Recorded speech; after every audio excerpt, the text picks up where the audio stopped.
exporting the footage that you've now seen. So hopefully you've watched a video on how to find the footage that you want to find on one of our previous videos. And once you know where that video is with the timestamps and the dates, you want to be able to get that as a file to send to someone else. So I've got this with the van arriving yesterday morning at 7:49:28. So I'm already on the playback. I'm in there and I know that this is the correct time. So I'm going to press the scissors and play instantly. So it's now recording everything I want it to record.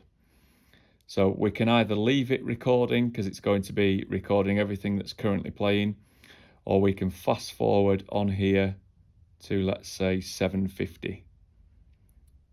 And this is Jake going inside now. We still want to record this bit, and we can fast forward a little bit more until he's gone. And that's all the footage that we want to be able to record.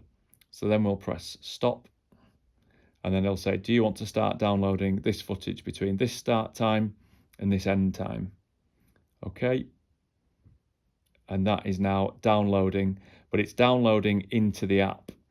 So at this point, we'll hit the home button, and then we'll click me at the bottom, and we can see the My Files here. So it's the most recent file that we've exported. So we'll click all. And then we want to press and hold this file till it selects. And then down at the bottom here, on the very bottom left, you've got the share option.